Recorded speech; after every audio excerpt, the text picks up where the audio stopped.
Thanks you for joining us today. Suspended coaster, it's our first vertical lift. And a special place in my heart for cars. The first bumps, the turns, the dips, everything that has to go into making an authentic off-road rally race track.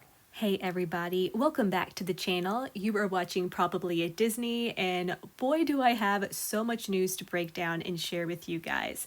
So today, which is March 8th, 2025, was the day of Disney's Future of World Building at Disney panel for South by Southwest, and basically it turned out to be like a mini D23 Expo. Now, for those of you who follow my channel, you need to know I am postponing my Disney Villains coaster video back maybe a week, possibly more, because in addition to all of this news that I'm going to be covering, Disney also announced that a new episode of Walt Disney Imagineering on YouTube will be dropping this coming Monday and is expected to address my topic for this video, which is Disney World's new Pixar projects. So be aware of that. But Disney's Pixar projects, I did not really realize this until today, but Pixar is having a rough time at Walt Disney World since Monstropolis and the new Cars area for Magic Kingdom are both wildly unpopular with theme park diehards, and both are replacing spaces with rich park histories. For instance, Monstropolis is replacing Muppets Courtyard and Muppet Vision 3D, and the two new Cars attractions are replacing the Magic Kingdom's Rivers of America, Tom Sawyer Island, and Liberty Bell River Boat. But I will say, Disney and Pixar CCO Pete Docter managed to get me more excited about the Monsters Inc. door coaster than I ever was before. In fact, that was pretty much the sole focus of this presentation. Monstropolis as a theme park land for Hollywood Studios was barely mentioned, which either is because Disney is reading the room and knows it's going to get a lackluster response, or because they're opting to stick with tech because this is supposed to be kind of a tech presentation. I bet it's a bit of both, with more emphasis on the latter. But here's what was really weird. The concept art they used wasn't for the new land and the coaster's location. Instead, it was the old concept art that had everybody, myself included, believing Monstropolis was going to replace Animation Courtyard. So why did they use this piece? Especially since they have a new and very detailed piece already available. It's definitely strange to say the least, and I'm sure it's going to have other theme park news junkies like you and me scratching their heads and possibly giving fans a little hope that maybe Disney is backtracking on their plans to replace Muppets Courtyard and Muppet Vision. I think it's still a little too soon to think that, but I will be keeping my ear to the ground about this just in case. Now, let's talk about the coaster.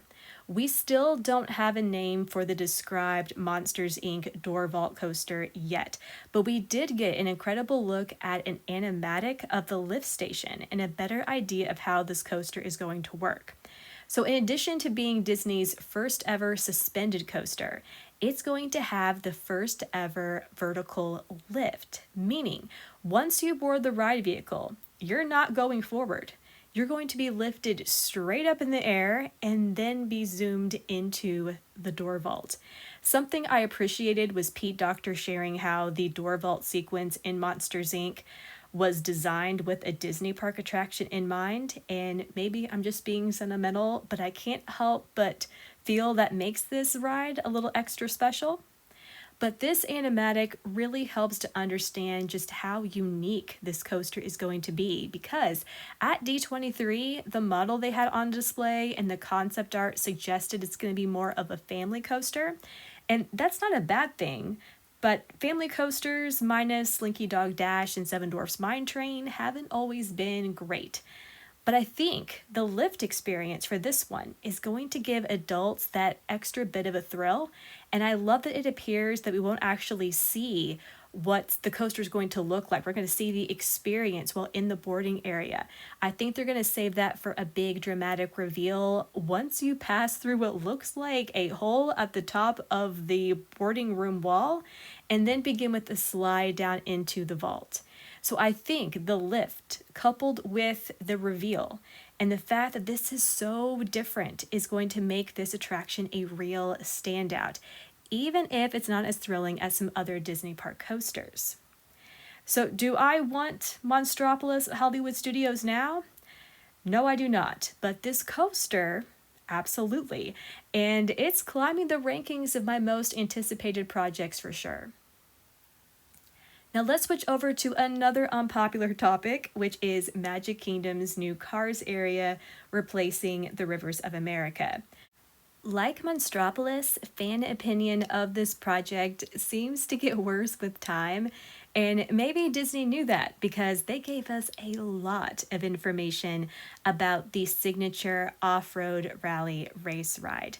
A lot of the footage from Imagineering's various tests and simulations will be playing as I go through what was newly revealed today and what I read between the lines.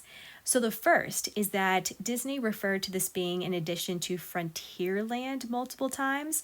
So I think the Frontierland name is safe for now. Why the signs are still missing from this Magic Kingdom land, the jury is still out on that one.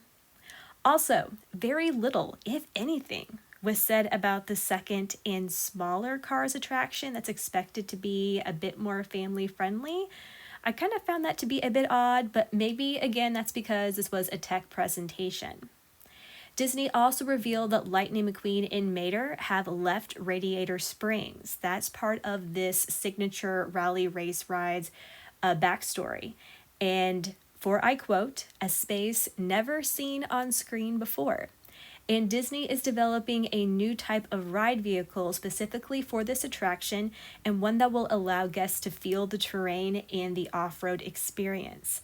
Disney also mentioned these cars will be ascending mountain peaks in addition to dodging geysers, which we knew. They talked about that last year at D23, but it's something I don't think fans have fully wrapped their minds around, and that's really going to contribute to the overall ride experience. But regardless of how you feel about this Cars ride, I do like this reveal from today's panel, and that's that each ride vehicle is going to have its own name and number, and Pixar is developing new car personalities for the attraction. So kind of like a carousel, part of the fun will be finding out which car you get and which one is going to be taking you into the Frontierland Mountains. Now again, Disney is expected to share more information in Monday's YouTube video on the Walt Disney Imagineering channel. These videos in the past have been packed with fantastic visuals and teases, and we haven't had one in a while. So if Monstropolis and Magic Kingdom's new Cars rides are a topic of interest to you, I would check this out because construction for both of these projects, despite their unpopularity, is about to impact the parks themselves in a matter of weeks.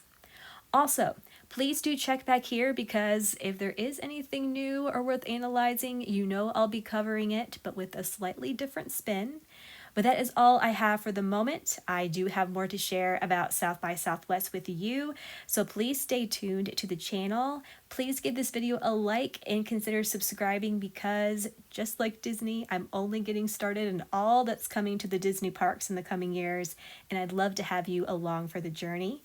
Do share in the comments if any of this new information from today is changing your tune about Disney World's most unpopular new additions. I'd love to know if you could get rid of one but keep the other. What would your choice be? Let me know. But in the meantime, thank you so much for watching, and I hope you have a magical day.